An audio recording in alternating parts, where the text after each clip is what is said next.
Right, so good morning everyone and welcome to today's webinar session on avoiding predatory journals. My name is Lucius Skumbi. I'll be the moderator of the session today. I'm a senior consultant for research intelligence at Elsevier and I'm joining this morning from South Africa.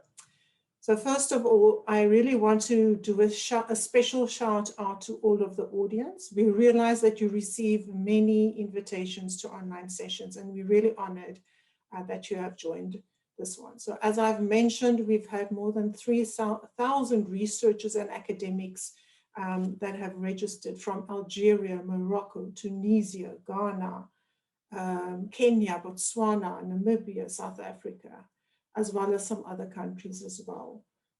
So, you know, this really shows that we have a collective concern as Africans about this menace. Thank you so much for joining. On the speakers panel, we are very honored to have Professor Johan Maton and Martie van Niekerk of the Center for Research on Evaluations, Science and Technology at Stellenbosch University, which also houses the Center of Excellence in Scientometrics and Science, Technology and Innovation Policy. Everyone is familiar with this center will know that it is renowned for its exceptional research and guidance on various matters relating to science and technology. We look forward to your insights today. We also have Dr. Vermeester, who is the Director of Scopus Content, who is based at the Elsevier head office in Amsterdam. I would also like to welcome other Elsevier team members as panelists who will be assisting with the Q&A today. They are Tracy Chen from the Scopus product team based in Beijing, Mohammed Rahed of the Research Intelligence team in Africa based in Cairo, Dineshri Moodley for the Elsevier core content team who's based in South Africa.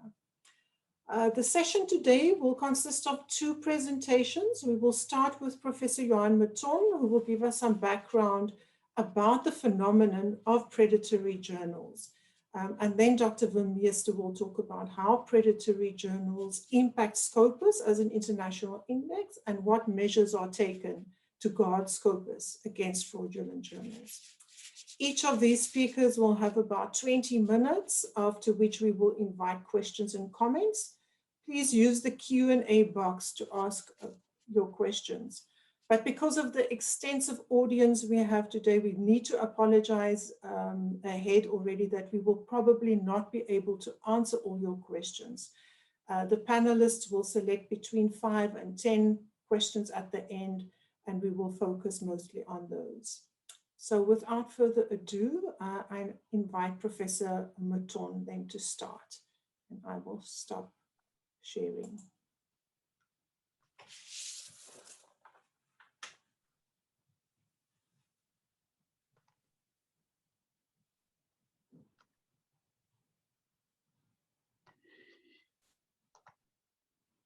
Okay.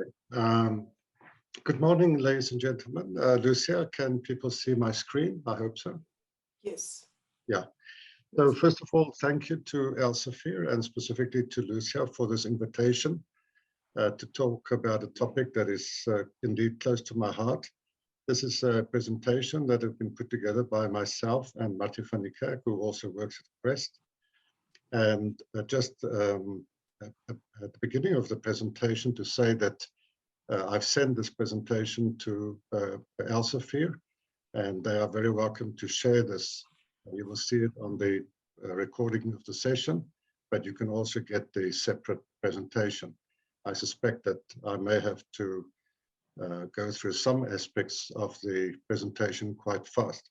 So the subtitle is Concepts, Causes and Consequences. And essentially, I want to talk about some of the terminological issues about predatory publishing, then some of the discussions about what caused, what gave rise to predatory publishing and its current continuance, and what are the key consequences of this for individuals and institutions.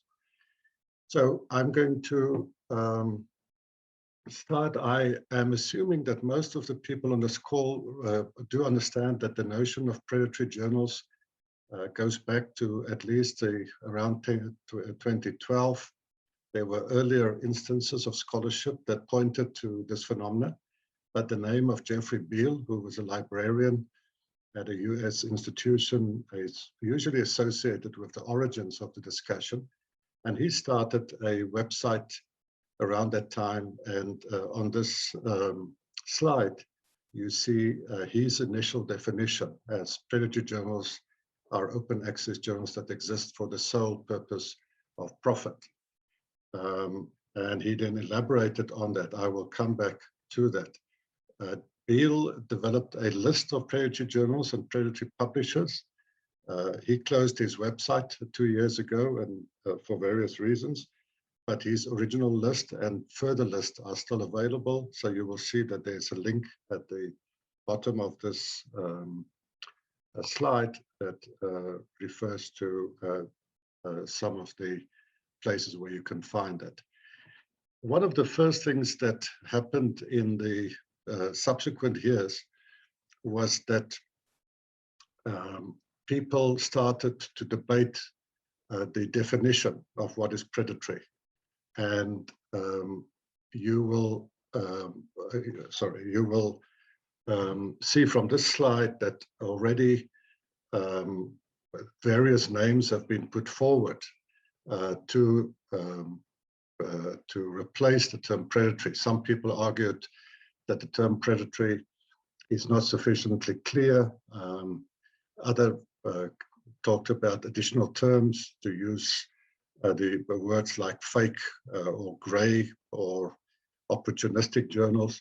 So this slide is just to alert you to the fact that there was a huge amount of commentary over the last 5 to 8 years about whether, one, the term predatory is the appropriate term, and secondly, whether we have a clear enough definition of predatory. So this led a group of scholars based at Ottawa University to organize a summit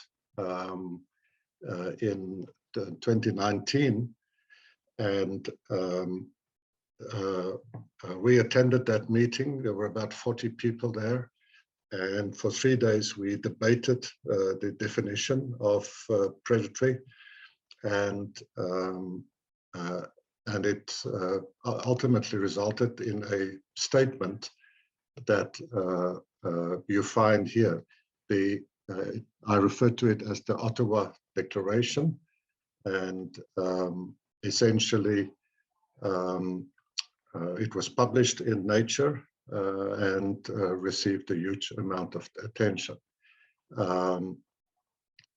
Sorry, I just want to look to some of my screen because I see that I can't see my whole screen at the moment. I just want to get rid of some of the noise on my own screen. Okay, that's better. So this definition was put forward at the summit, and it says the following: that predatory journals and predatory publishers, because we have to understand that the term is used to apply both to journals and publishers, are entities that prioritize self-interest at the expense of scholarship. That was pretty much the basic starting point of the definition, and are characterized by false or misleading information, deviation from best editorial and publication practices, a lack of transparency, and the use of aggressive and indiscriminate solicitation practices. Now, in the next few slides, I'm going to just elaborate on each of these 5 key phrases with some examples. So this is just a summary. So let's talk about the first: seeking profit and prioritizing self-interest at the expense of scholarship. So the notion of a predatory journal, if you think about it, is of course a term that already suggests some form of unethical or fraudulent behavior.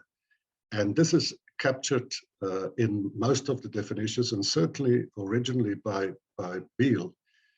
And And it talks about the intention of journals and publishers to deceive authors who submit manuscripts to them in different ways. And so the first slide here talks about some of these things that one associate with predatory journals.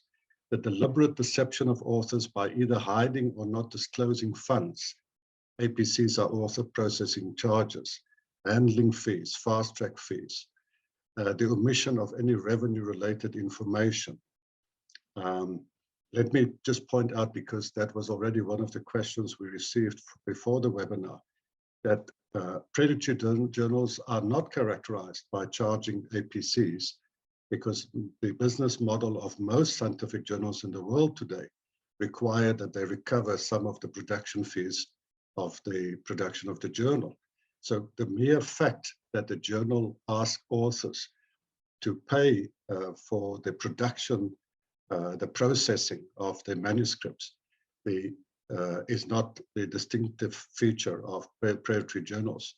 What is the distinctive feature of predatory journals is that they either don't always disclose these fees, they hide these fees, and as we will see later, the key issue is actually that this is done with the view to obtain as many manuscripts that are then usually not properly peer-reviewed and go through proper editorial processes.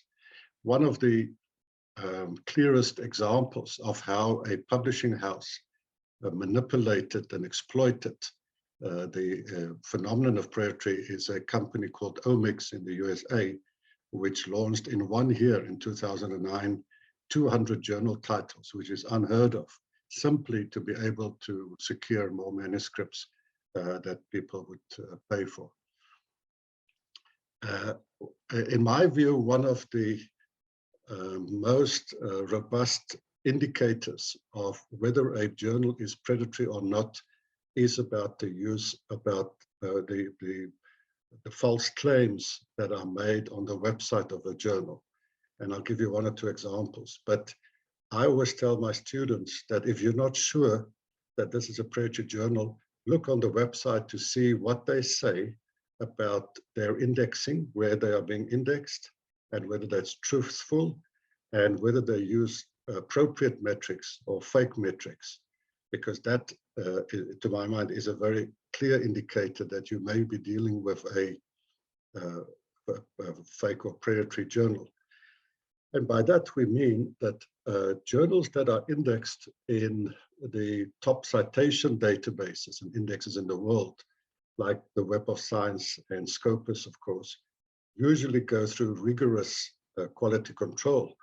And the indexing of a journal in either the Web of Science or Scopus or 1 or 2 other, the directory of open access journals, should give you confidence that this is not a predatory journal. But when they claim that they are indexed in other databases or indexes that do not sound correct, then you have to become very suspicious. Here's an example of a journal that in its invitation that was sent to Marty a few weeks ago,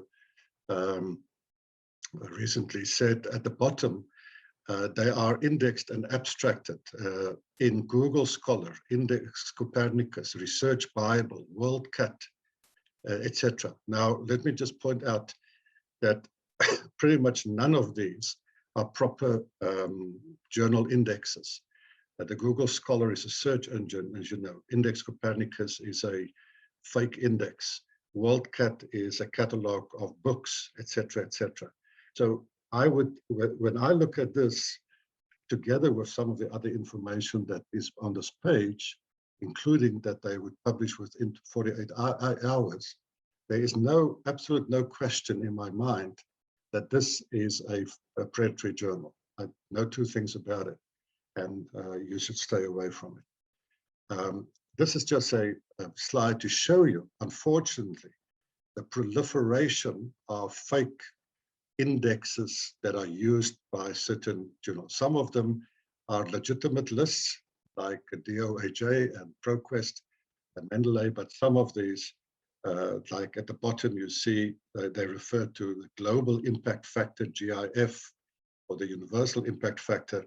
Let me just say, from a bibliometric point of view, that is utter nonsense, because there are only about 3 or 4 proper journal impact metrics that are produced in the world, and none of them are the global and universal impact factors.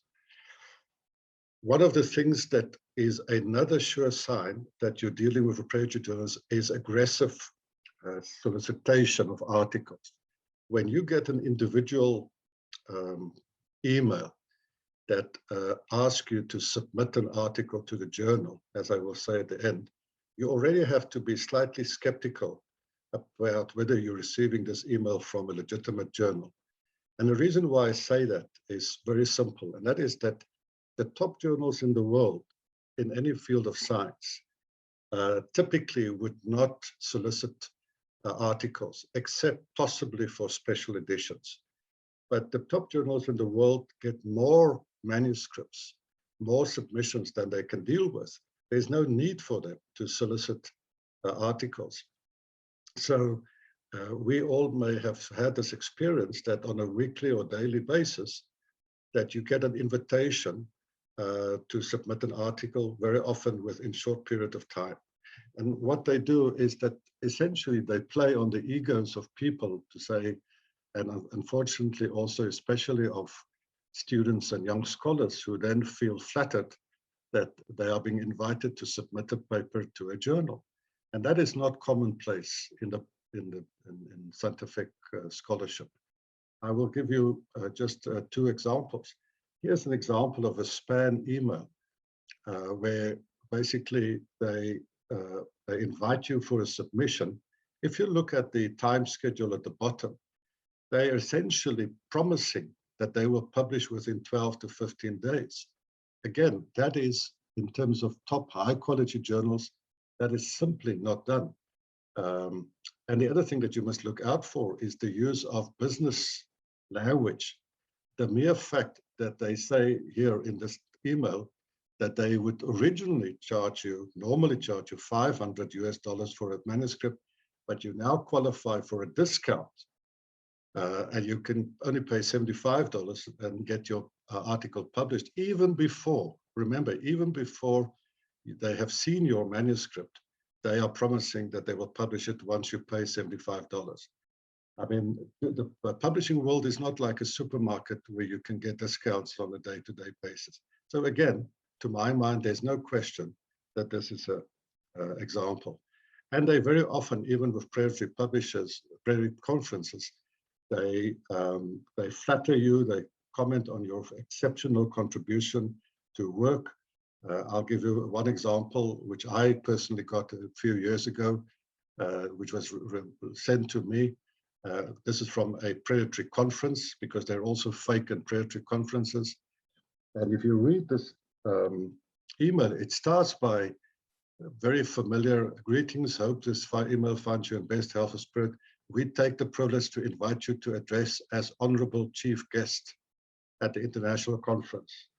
And so it goes on. And you know, when we as scholars get these kinds of invitations, which is uncommon in the world of science, where people flatter people before they invite them to conferences, you just have to be very suspicious. Another example of the characteristics of a predatory journal is the inappropriate journal titles and scopes. So what have we seen is that many of the predatory journals have a broad disciplinary scope. They combine scientific disciplines. They copy the titles of legitimate journals like Science and Nature. And then they also use words in the title like global or universal or modern, innovative, progressive. And these are, again, not common to standard legitimate journals. Here's an example of that. I will skip this. Here's an example that Marty gave. You have on the left-hand side a legitimate journal, the Journal of Applied Physics. And then on the right-hand side, you have 2 journals which have really, they're using the same title, but they just have added the word international to it. And again, this is the point about predatory publishers, is that they want to deceive you, they want to mislead you, and even if you know some of the titles in your field and you recognize some of the title, you may you may not see the difference between them. And then finally, what also characterizes predatory publishers is our problems around editorial and publication practices. Many predatory journals have editorial members who, where there are a list of names of academics who have not, in fact, agreed to be on the editorial board of that journal. We've discovered many examples.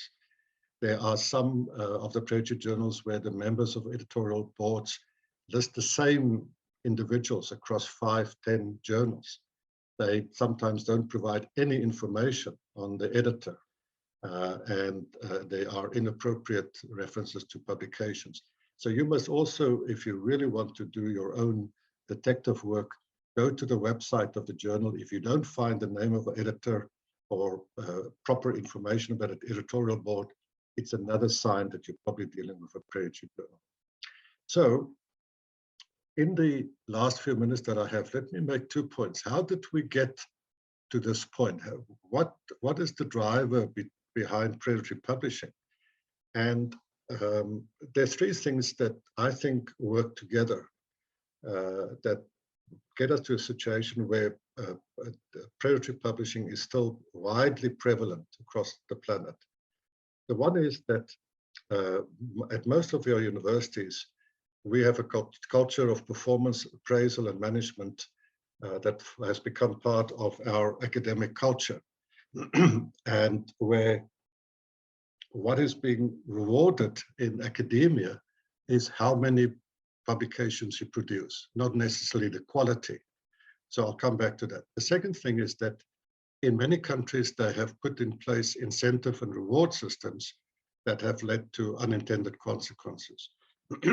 My apologies.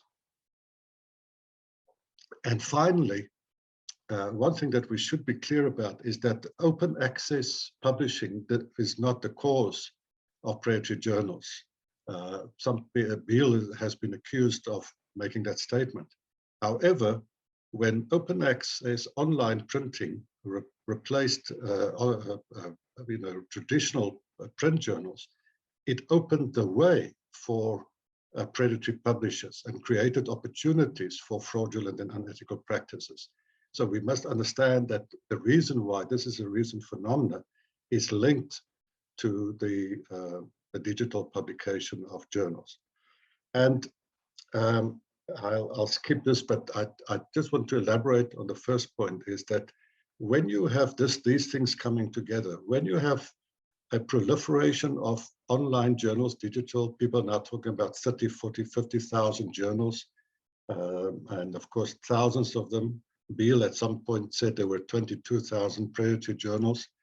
If you have that amount of journals that cater for unsuspecting authors, and you work at a university where academic performance is equated with counting your number of articles, and where your performance and your promotion and appointment as an academic depends on metrics like the H index, which really just combines your publications and your citations, it is not surprising that we have a system here where the opportunity to publish in these journals and the temptation, I should say, to publish in these journals, together with the forces in our university higher education sector that rewards you for publishing as many papers as possible, rather than to publish in high quality journals, you have a recipe for disaster.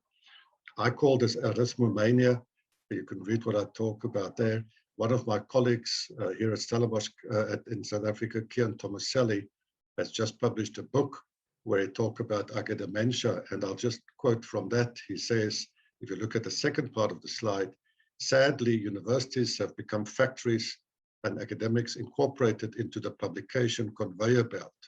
Universities are ranked, researchers are rated, and sometimes roughed up by managerialism. So we are turned into cogs who must meet preset outputs and who may be lower ranked with less publications and fewer degrees.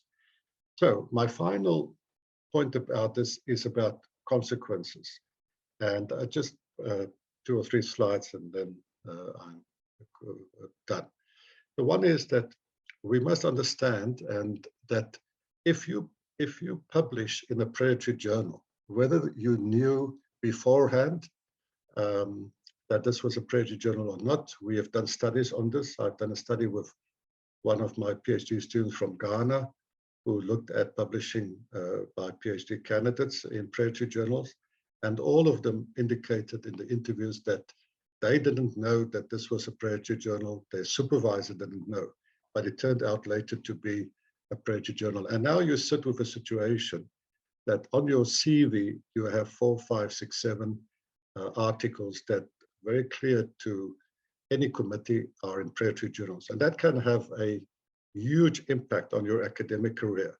Just think about the situation where you apply for a position at a university, or you are at the university and you are considered for promotion, and the committee looks at your CV and says, oh, we see that out of your 20 articles, half were published in predatory journals. And then that puts you on the spot, and it basically means that there's the suspicion that you have acted unethically, even though you may not have known about this. So the first consequence of this is very often at the individual level, and we must realize that. But it also impacts on institutions and science systems, because if too many academics at the same university continue to publish in predatory journals and also engage in other unethical publication practices, it starts to reflect badly on the reputation of the university and ultimately erosion of trust in the standing of the reputation of that university. And also, basically, you have to say it will spill over to the perception of that university by key role players, alumni funders, and ultimately the general public. So finally, and this is really addressed at the young scholars on this webinar, the students, the postdoctoral fellows, what advice do I give to my students or young scholars about predatory publishing? Some very basic rules. First is, when you are approached to submit a paper to any journal, be suspicious.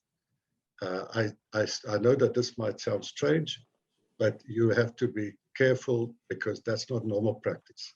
Secondly, consult a senior colleague for advice. Look for the signs, the characteristics that I've outlined above, and then try and look at the titles that appear in the accepted indexes like the Web of Science, Scopus, and the Directory of Open Access Journals. In the remainder of this presentation, we have given you a list of additional resources. You can look for a list of predatory journals that have continued after Beale closed his website. And there's a whole list of this, and there's a whole set of references that you can also consult. Thank you very much. Thank you, Johan. That was very clear, illuminating, and practical. So if you have any questions around that, please add that to the Q&A box, and we will get to those at the end of the session. So we'll hand over now to Wim. I see you've got your slides up, and so now we'll be looking from the Scopus perspective. What is the impact on Scopus, and how do we address that? Thanks, Wim. Thank you, Lucia, and also thank you, Professor Mouton, on the introduction on predatory journals. What I would like to do is the impact on Scopus itself and how in the Scopus database we ensure that we avoid covering predatory journals in the database.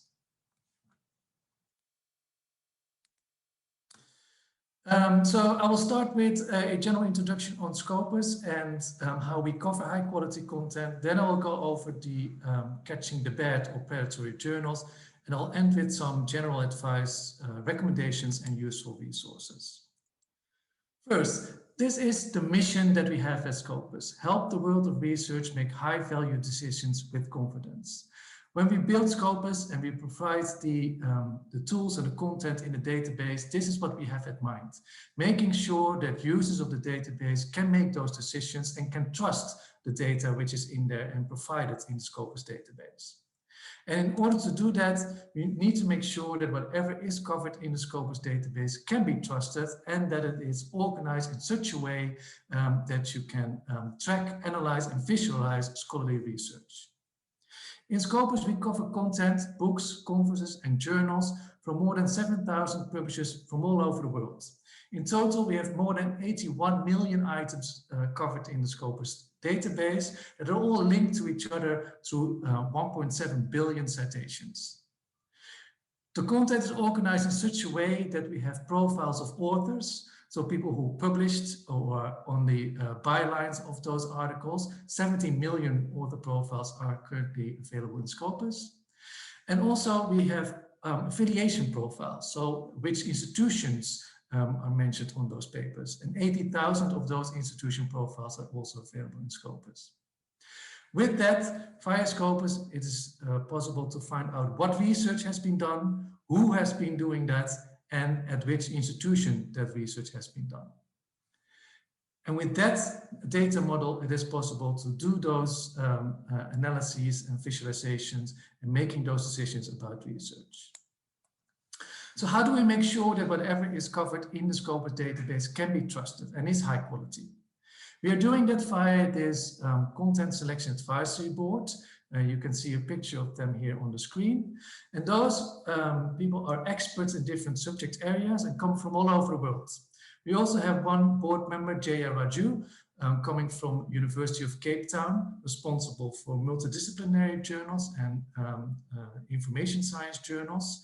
And so we have different people from all over the world in all of these subject domains that make decisions about which journals are included in Scopus and which are not included in Scopus. They have a whole list of selection criteria they use for that.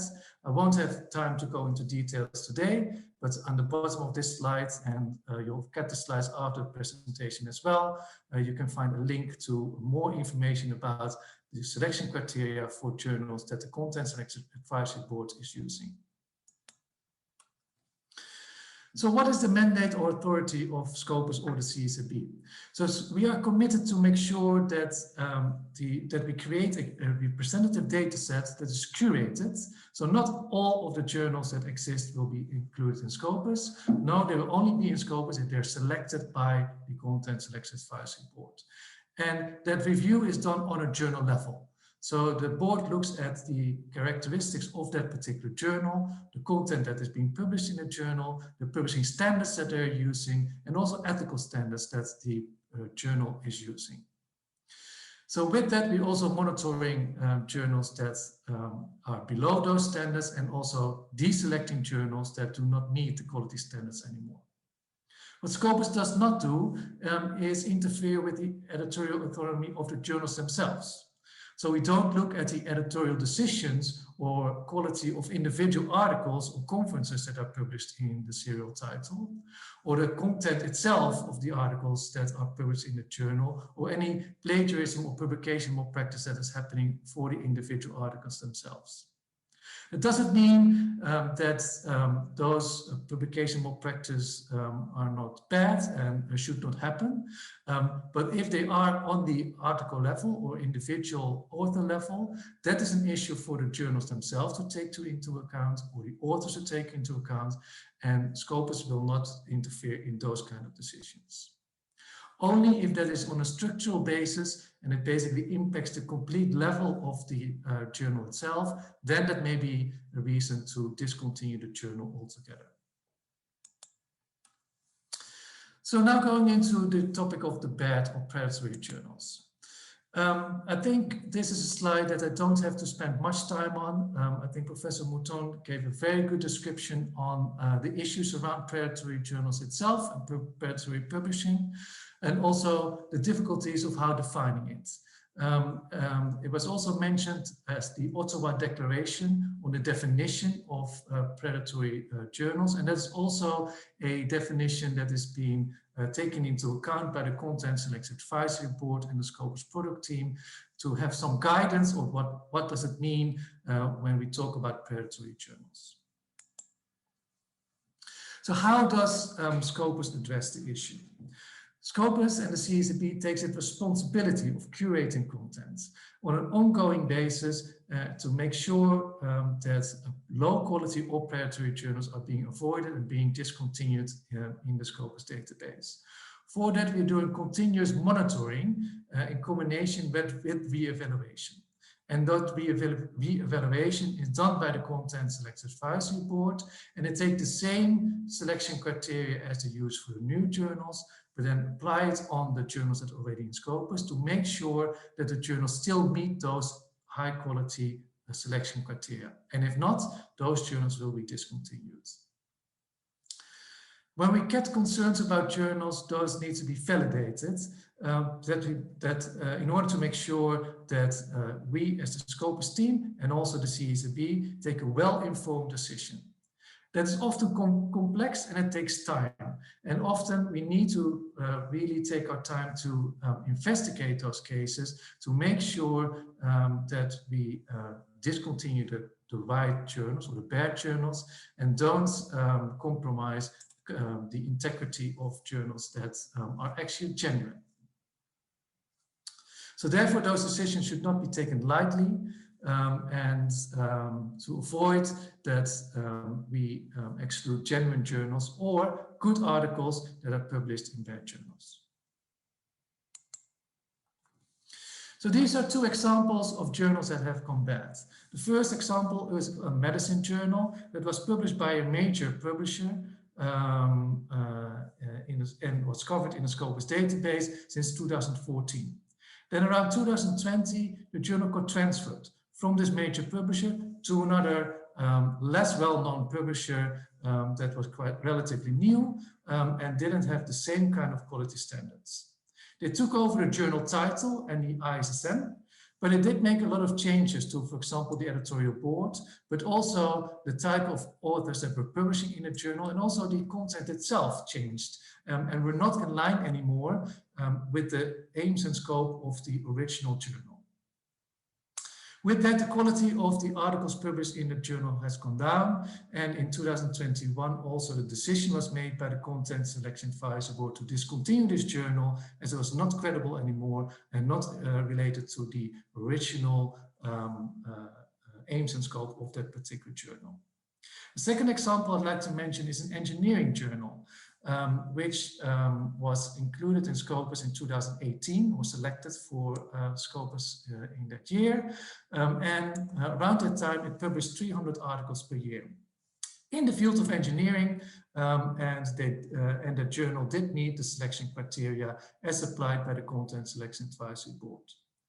After it was included in Scopus in 2018, you could see that the performance of the journal really changed. All of a sudden, the volume of articles increased to more than 5,000 articles published per year. And also the topics of the articles published in the journal were not in line anymore with the original aims and scope of the journal. And also the diversity of the authors, which was okay at the time that the journal was selected for Scopus, really changed and became much poorer. And therefore in 2020 or at the end of 2019, the decision was made to discontinue this journal for Scopus coverage as well. It may be debatable if these journals are predatory or not, and if these really meet those definitions that also Professor Mouton talked about when you look at predatory journals. But I think what can be said about these two journals, and which is really clear, that these do not meet the quality criteria anymore for Scopus, and therefore have been discontinued for Scopus coverage. So how do we do this? How can we make sure that we catch those journals and that we reevaluate those and make decisions to discontinue those journals from the Scopus database? For that, we have an ongoing monitoring process to make sure that we flag journals that should be sent to reevaluation by the CSRB. And we have 4 methodologies for that. The first one is looking at publication concerns. And these concerns are usually coming from the research community, stakeholders from the Scopus database, but also ourselves, the Scopus team or the CCB. If there are concerns about particular journals, about their publishing standards or publication ethics happening in the journal, that could be a good reason to flag those journals for re-evaluation. The second category is about underperforming journals. And underperforming based on the output that a journal has and the citations that a journal receives. And we look at these journals compared to other journals in their fields. And if we see that a journal is underperforming compared to their peer journals, that would also be a reason to flag those journals for re-evaluation. The third category is outlier performance, and we use here a tool that we call Radar. And then we really look at the performance of their journal, again, compared to other journals that are already in Scopus, in their fields, and see how their performance is maybe different or outliers in the sense that there may be a growth of the number of articles, there may be a change in the author affiliation, there may be strange things happening with the citation behavior, and all of those things all together could be a reason that there's outlier performance, and that would be a reason to flag those journals for re-evaluation as well. And the fourth category we call continuous curation, and that really has to do with what do we know about those journals at the time that those journals are being selected for the Scopus database, and could that be a reason to look at those journals again after some time? For example, the board may have made an indication when they reviewed a journal that at that point in time, their journal meets the quality criteria, but they don't know if that will be sustainable. And after a few years' time, their journal will still meet those selection criteria. And therefore, that could be a reason to flag already those journals for re-evaluation at a later point in time. So those are the four mechanisms of how we flag journals for re-evaluation. It doesn't mean that all of those journals that are flagged here are also predatory. It's not a binary decision if something is predatory, but also some journals may not meet the quality criteria anymore, may have poor quality, but are not necessarily predatory journals. But again, I don't think that is really the point here that we as Scopus find journals that are considered predatory. I do think that it's very important that we filter those journals out, but find all of the journals that do not meet the quality criteria anymore and remove them from the Scopus database. So in this figure, schematically, I'll show how it works.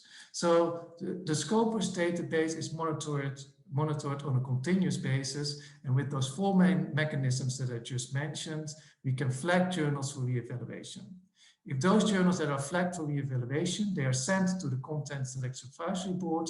They review those journals in detail and make a decision if those journals continue to be covered in the database or are discontinued for Scopus coverage. So with that, they curate ongoing the whole corpus of the Scopus dataset to make sure that the content in Scopus is of high quality. And here you can see some results of that re-evaluation process in the past 5 years. And there you can see that about 1,000 titles have been flagged for re-evaluation. And you can see for the different 4 categories how many journals have been flagged in those categories. And then underneath you can see in orange the number of journals that have been discontinued, and in gray the number of journals that the decision has been made to continue that journal for Scopus coverage.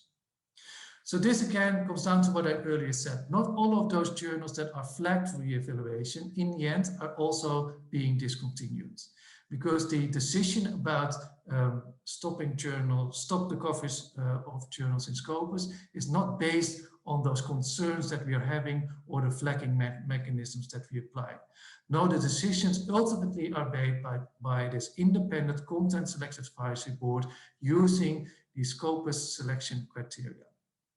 You can also see that some of the flagging mechanisms are a bit more successful or have a higher catch rate than others, such as the publication concerns, and those are mostly those predatory journals.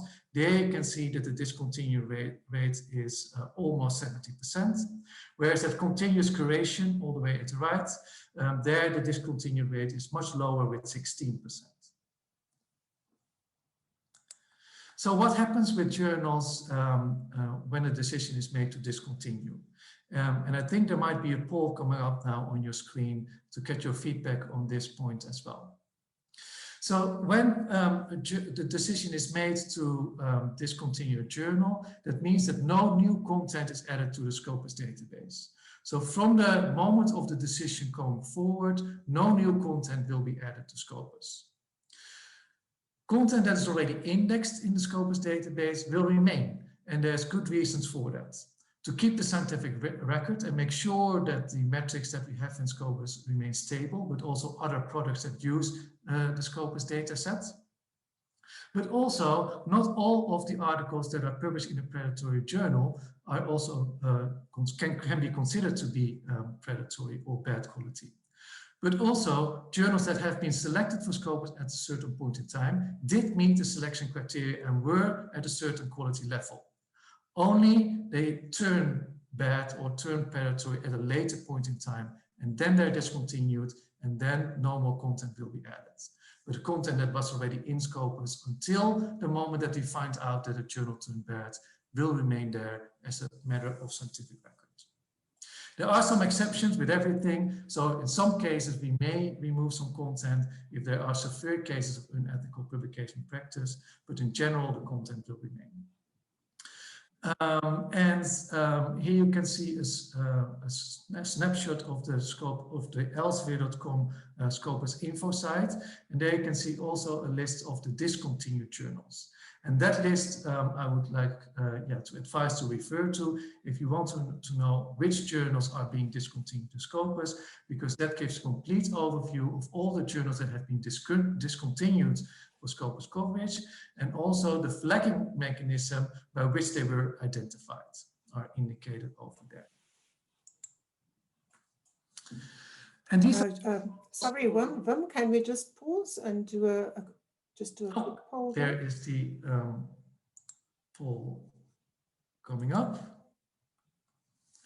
So in this poll, we would like to have your feedback on how you think we should handle those journals that are discontinued for Scopus.